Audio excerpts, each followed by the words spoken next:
बिस्मिल्लाहिर्रहमानिर्रहीम अस्सलाम वालेकुम। सऊदी इन्फो यूट्यूब चैनल में आपको खुश आमदीद कहते हैं। सऊदी अरेबिया ने बहुत अरसे के बाद अल्हम्दुलिल्लाह खादमीन के वीज़े खोलने का ऐलान किया है। ये सीज़नल वीज़े होंगे, 3 महीने का वीज़ा इशू होगा, मज़ीद इसकी एक्सटेंशन भी होगी। वज़ारत मेहनत की जानिब से इसकी शराइत भी जारी कर दी गई हैं।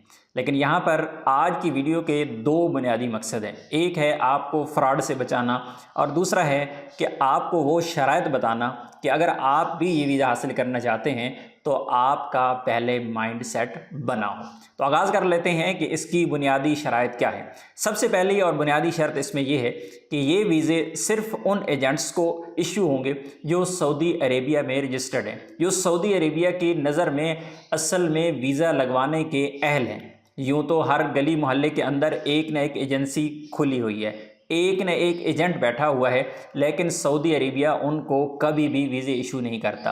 पूरे पाकिस्तान के अंदर तकरीबन 15 ऐसी एजेंसीज़ हैं जिनको सऊदी अरेबिया डायरेक्ट वीज़े जारी करता है।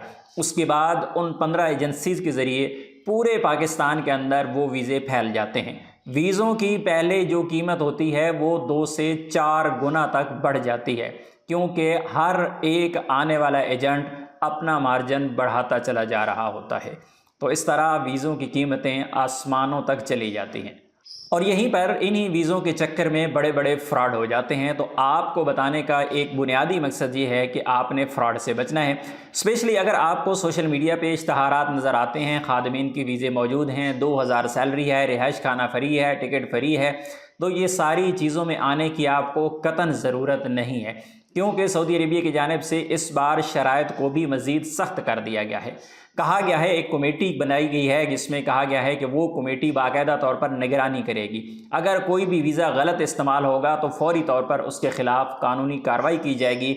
जिस एजेंसी की तरफ से या फिर जिस इदारे की तरफ से उस वीज़े को गलत इस्तेमाल किया गया। जैसा कि पहले होता था कि वीज़े किसी और नाम पे इशू होते हैं और फिर काम किसी और में लगा दिया जाता है, तो ऐसा अब कतन नहीं होने वाला।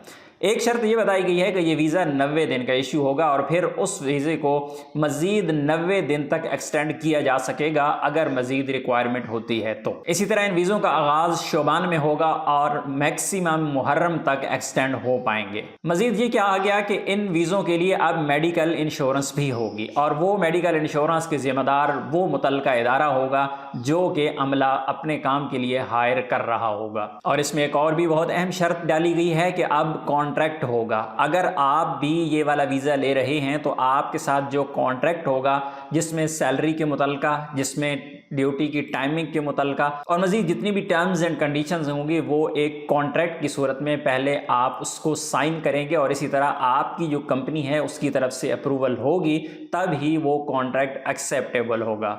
और आखिरी और अहम सवाल आप ये पूछेंगे कि ये वीज़े आएंगे कहाँ और हमें मिलेंगे कैसे। तो फ़िलहाल इस बारे में कुछ नहीं बताया गया। इंशाअल्लाह जो ही पाकिस्तान के लिए कोई ऐसे वीज़े इशू होंगे या इंडिया के लिए इशू होंगे, बांग्लादेश, नेपाल, अफ़गानिस्तान के लिए इशू होंगे, तो हम आपके साथ इंशाअल्लाह एक मुख्तसर वीडियो शेयर करके बता देंगे कि ये वीज़े किसके पास हैं और टोटल तादाद कितनी मिली है और टोटल कोटा कितना है। तो उम्मीद है आज की इन्फॉर्मेशन आपको अच्छी लगी होगी। इन्फॉर्मेशन अच्छी लगी तो वीडियो को लाइक ज़रूर कीजिएगा, चैनल पर नए तो चैनल को सब्सक्राइब कीजिएगा, क्योंकि यहाँ पर इन्फॉर्मेटिव वीडियोज़ हम शेयर करते रहते हैं। मिलते हैं नेक्स्ट वीडियो में, तब तक के लिए इजाज़त दीजिए। अल्लाह हाफिज़।